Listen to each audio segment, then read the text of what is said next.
4 distinctively different pipe tobaccos. Old Briar, Dill's Best, Model, and Tweed present Martin Caine, Private Eye, starring William Gargan.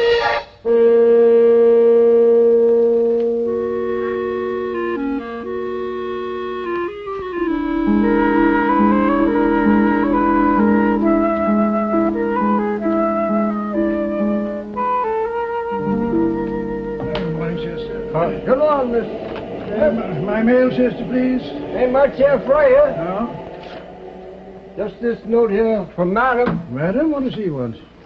What you want to see you for, Mr. Smith? You back in your rent? Oh, hardly, Chester, hardly.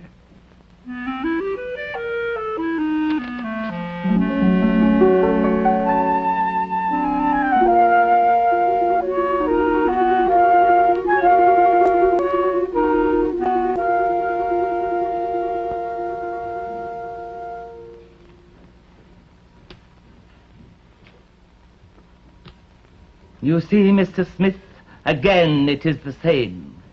Always the cards give you the same warning. As a casual man, Mr. Smith, a man of the business world, you cannot afford to deny the knowledge of the cards. With all due respect, madam, well, really, you know, it's all so fantastic.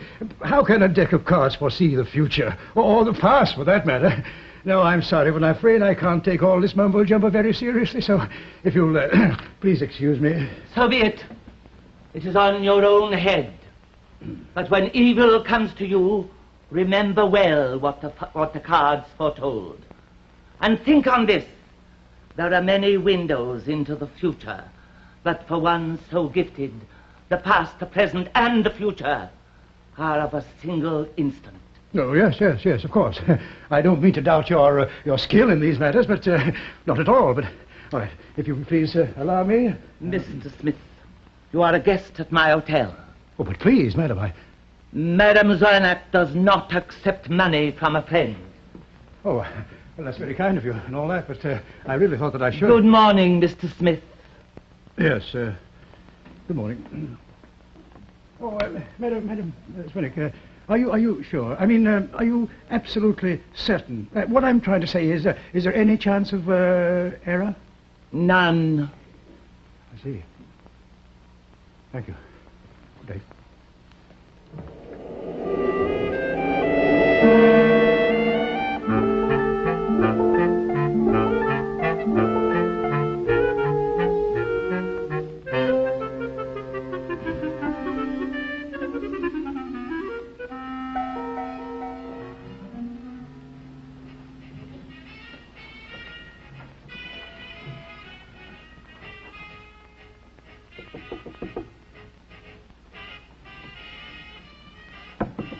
Yeah, what is it? Good morning, my dear. Oh, it's you, Mr. Smith. Yes. What do you want at this unearthly hour? Well, you see, it's almost 11 o'clock, and, well, I thought I could drop you off at the theater. You see, I'm taking a cab uptown to my bank. Oh, that's so sweet of you, Mr. Smith. Thank you. But I ain't working at the Gaiety no more. What? I dropped my last spangle for them boobs last night. You mean you've actually quit that awful place at last? Well, you've been after me to quit, haven't you? Well, yes. Well, I packed up my gadgets and waltzed right out of that flea bag. Boy, you should have heard that manager squawk. Mildred, I can't tell you how delighted I am, really delighted. Suppose we talk about it later, honey. In private. Oh. Anything I can do for you, Mrs. Parsons? There goes your reputation, Mr. Smith. Oh, Mrs. Parsons' opinion of our acquaintanceship doesn't concern me in the slightest. Not the Yes, I slightest. know, sweetie. Call for me at 6. At I'm 6, going to eh? be busy this afternoon. Busy this afternoon. Thank you very much.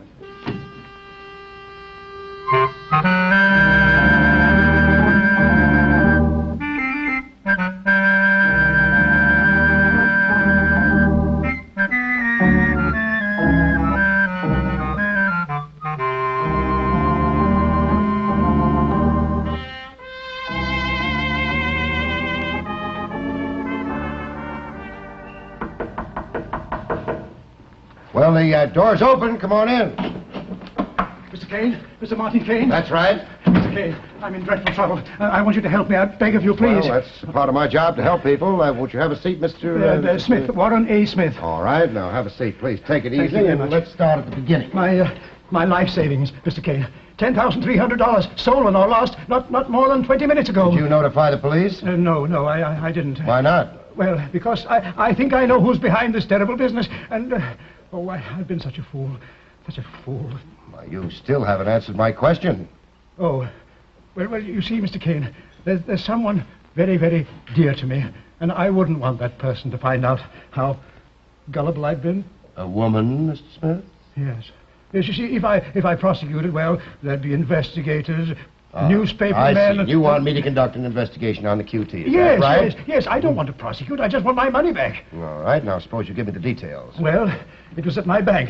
I had the cash with me, and it was just during the noon rush hour. Yeah. You see, I was going to deposit my money in another bank, the City Savings, as a matter of fact, 8 blocks away. But when I got to the City Savings, my money was gone, missing from my pocket. Which pocket? This one. It was in a large brown envelope with my signature affixed to the top right-hand corner. Now, what was the idea of switching banks? Oh, that's where I was so incredibly stupid. I did it on the advice of a fortune teller, a Madame Zwinnock. $10,300. I'd no idea our Mr. Smith was so well off. I tell you, madam, it was like bagging a lame pigeon. The easiest dip I ever made. Why, the poor sap never even knew I was in the crowd. Ha! Hold it, Madam See-All. I'm taking my cut now. I'm checking out of this bedbug roost. You talk like an idiot, Leo Lynch. You'll stay put till I decide it's safe for you to leave.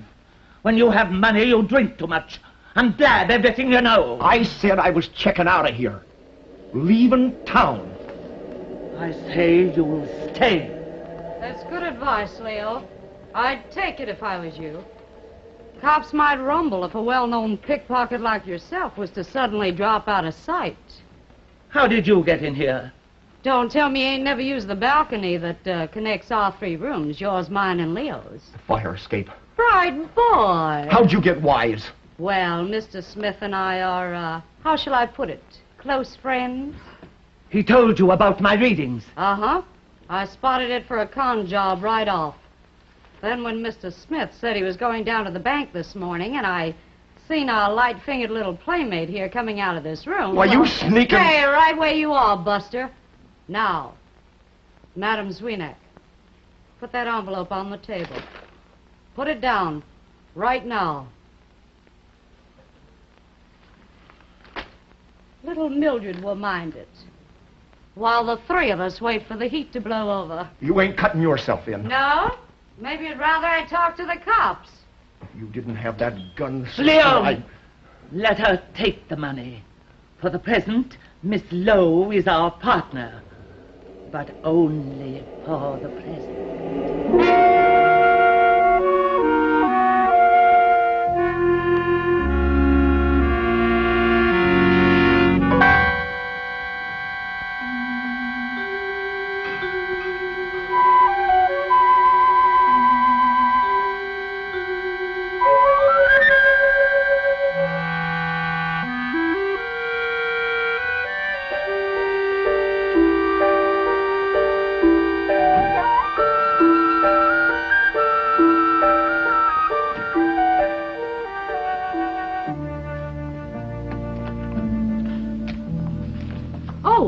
Mrs. Parsons, I thought I heard you locking your door.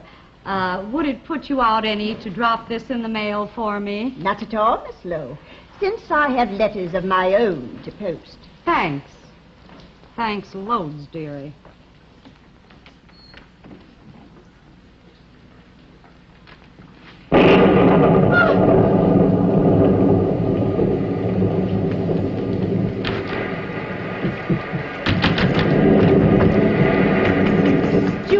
No, it's jammed. Oh, what's the use? It's broken.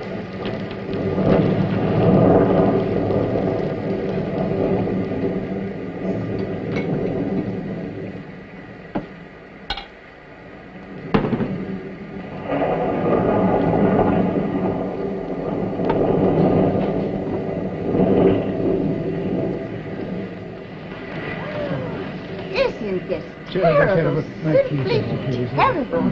Oh, Mr. Smith, I wonder if I could impose upon you. I hate to do this, but you know there's awful storm, and I must post these letters. You see, my sister is expecting. That is, my sister's daughter is Yes, I'll be happy to post them for you. Thank Thank you, see, I was going to... Oh, dear. Oh, clumsy of me. No, not at all. It was my fault, I'm afraid. I am so sorry.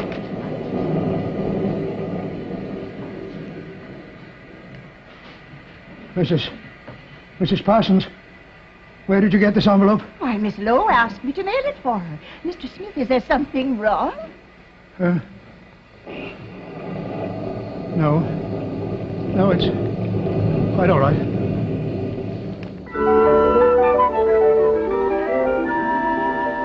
Good morning, Happy. What's the good news?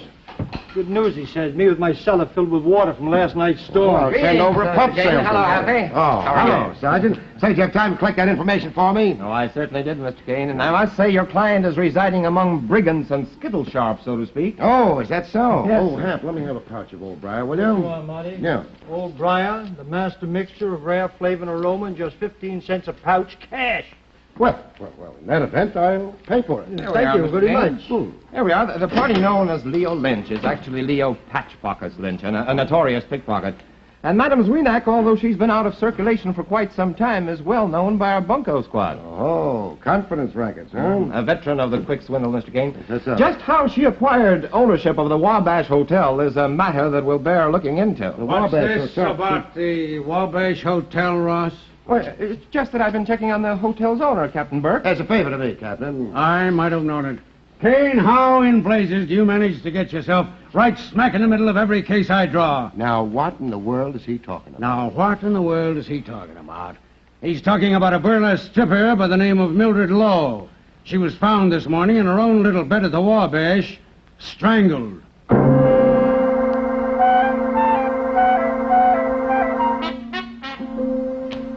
Well, that just about covers all the physical evidence. The medical examiner places the time of murder at about 3 this morning. The murder weapon was 2 towels knotted together to form a strangler's noose. The room was locked and chained from the inside, and the door was forced open by the porter and Madame Zwienak. And the only entrance besides that was through this window by way of the fire escape. And we didn't find any footprints in the mud down in the alley. Well, obviously, an inside job. Oh, the killer must have come from one of the 2 adjoining rooms connected by the fire escape, Mr. Kane. Madame Zweenak's next door, or Leo Lynch's beyond that. Uh-huh. Well, looks like she might have been drinking a little bit, huh? Well, she's packing up all her things. Apparently, Yeah.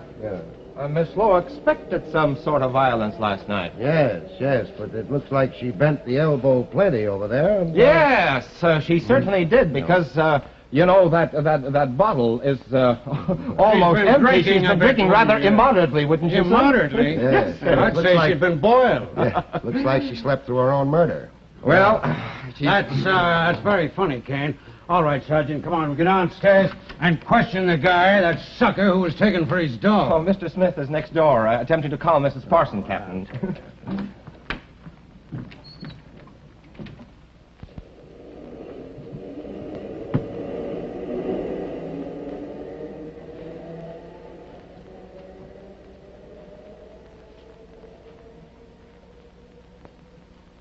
Water.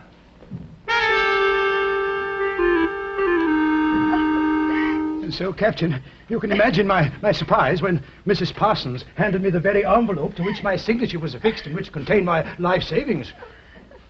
There. We all know that you were posting that letter to Miss Lowe. Well, how do you figure this stripper got a hold of your cash, Well, Smith? I'm sure I don't know. Well, why didn't you report your discovery to the police, Mr. Smith? That was my first intention, but when I got to the police station, I just couldn't bring myself to report Mildred. You see, I had hoped that someday Mildred and I would be married. Oh! Oh, turn it off, lady. You may get him yet. Had Miss Lowe accepted your proposal, Mr. Smith? Well, no, not exactly, no, but she had taken my advice and left that theater place. Oh, terrible place. And she was going to look for more suitable employment. Okay, now suppose you tell us what you did do after you didn't do what you should have done. After I I beg your pardon? After you decided not to report Miss Lowe to the police. Well then, you see, I returned to the hotel. You see, I intended confronting Mildred with the letter and, demanding an explanation, but when I got there, I found that Mildred had visitors, and I heard voices, a rather heated argument going on. I heard Madame Zwinnick's voice, and I think I heard Mr. Lynch's. You think? I think it was Mr. Lynch's, yes. All right. What are they arguing about? Oh, I couldn't tell you that, Captain. I didn't stay to eavesdrop. Yes, so I left the hotel for about an hour, and when I got back, I found Mildred, and she was all alone. But she was so nervous, frightened, so perturbed, in fact, that, after a few minutes, I thought I'd better leave. And so, you see, I decided that it would be better to talk to her about the envelope in the morning, the way she was. Yeah, then I suppose you went right straight to bed. Oh, yes. It was almost 9:30. Oh, brother.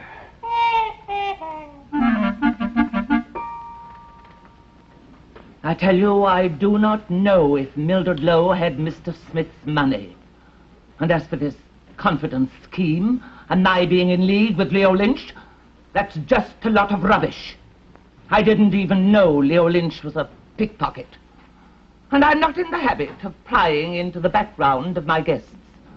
If I do, my hotel will be empty. Yes, but, madam, you admit that you persuaded the old guy into switching his money into another bank. I told him exactly what I saw in the card. Well, what did you see in that deck for the burlesque queen, madam? Mildred Lowe was a disturbed personality and was destined to a violent end. Now, you don't suppose you could just shuffle those cards and tell me who it was that helped her to make her exit? Could you? Why, Captain, are you seeking my professional advice?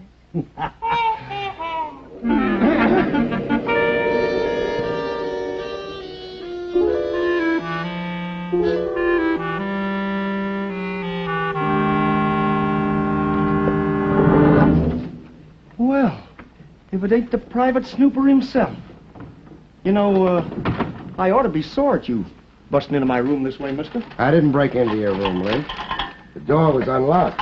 Yeah, I know. I got a bad habit of leaving my room open. Mm-hmm. You know, it's a funny thing. I never can think to lock my door till after dark. You know, that's when the creeps generally start prowling these neighborhoods. Mm-hmm.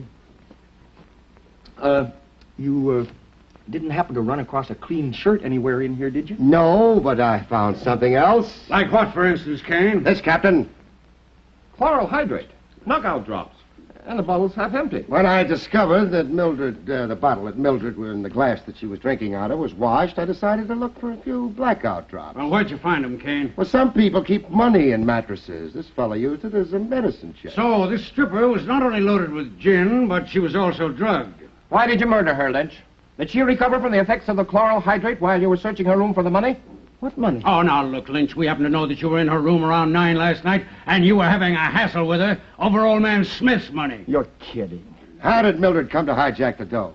I repeat, what dough? All right, then. What was that bottle doing in the mattress? I don't know. I never saw the stuff before. Next thing, he'll be claiming that somebody planted it there. Could be. What? I wasn't in my room last night. Just where were you? In and out, around the hotel lobby. All night?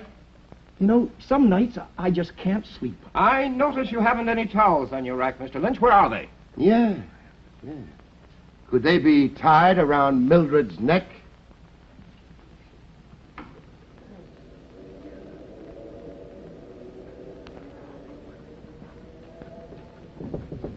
Come in, Mr. Smith. The door is open. Oh, it's you, Mr. Kane. I thought it was Mr. Smith. He's been so kind. Well, that's nice. Mrs. Parsons, do you think you're able to get up and go down to police headquarters? Police headquarters? Yes, you see, Captain Burke is about to arrest Mr. Lynch, and we'll need a statement about Mr. Lynch from everybody that lives on the floor. Of course, it's just routine, and if you don't feel well enough, why, we can take a deposition. I shan't indulge myself. You know I never yet have shirked my duty as a citizen. I see. I never liked that man, that Mr. Lynch, shifty. From the first time I laid eyes on him, I said to myself, Agatha Parsons, there is a shifty type. Oh, yes. Mr. Kane. Yes, just I sit right wonder if you'd get me a glass of water from the bathroom. Yes, with pleasure. Oh, that door's been permanently locked for 10 years, Mr. Kane. I'm afraid you'll have to get it through the hall doorway. A door that's been permanently locked? The new key, it doesn't fit.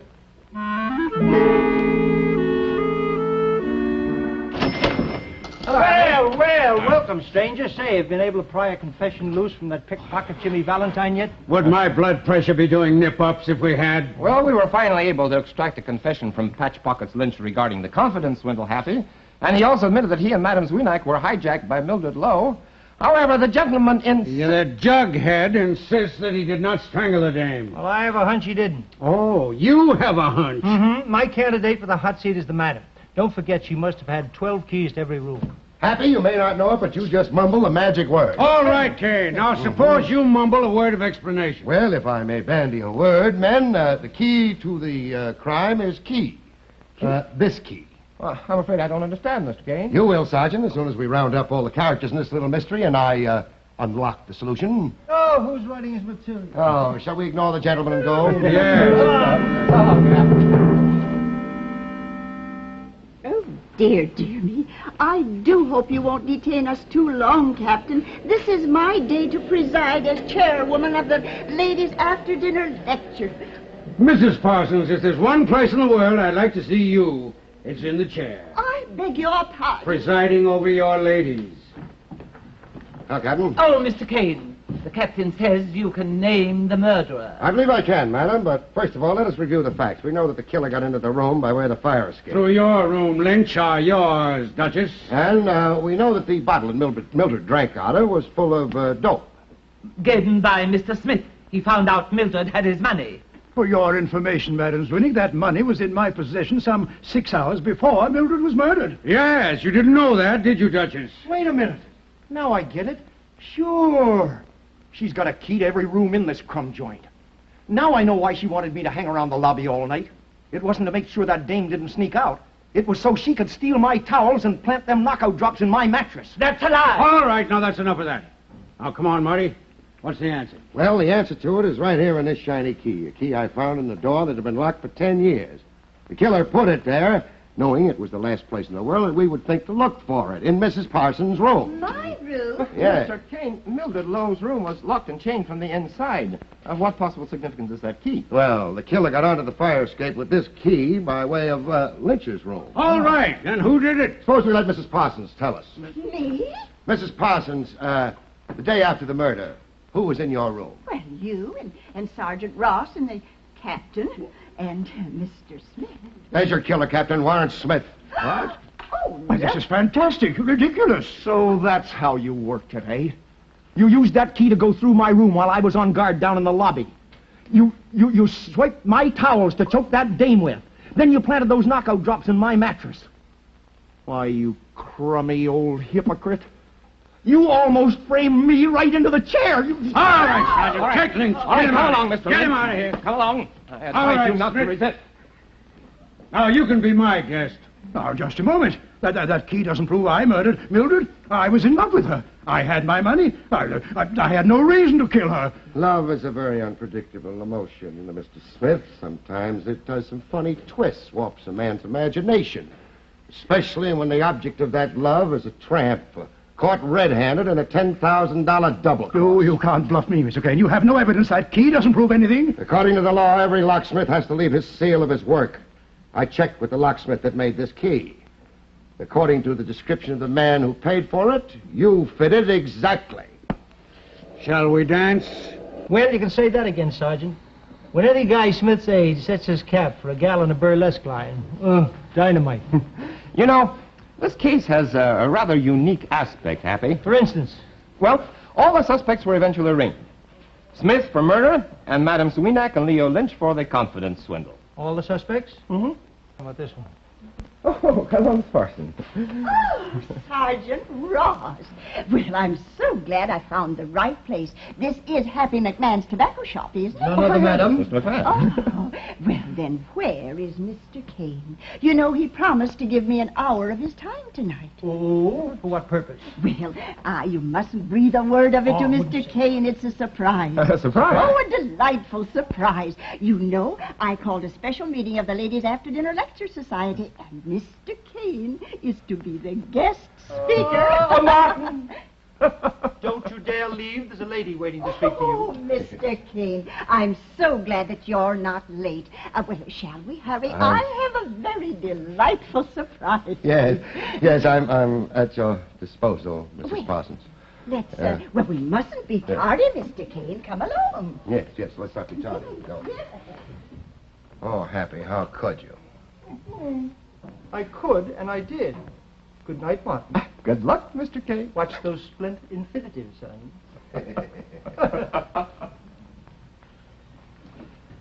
Good night, folks. See you next week.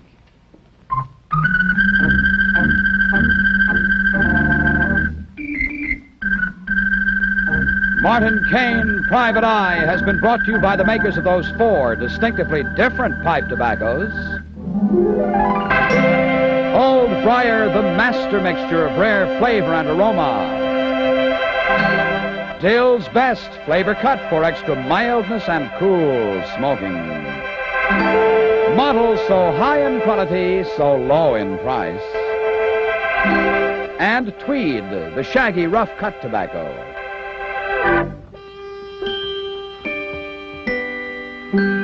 One of the 4, just right for your tobacco taste.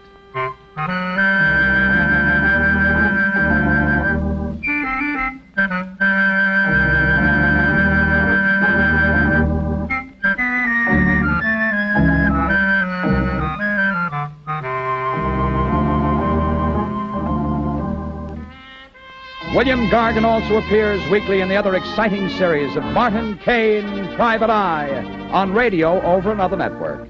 Check your local newspaper for time and station.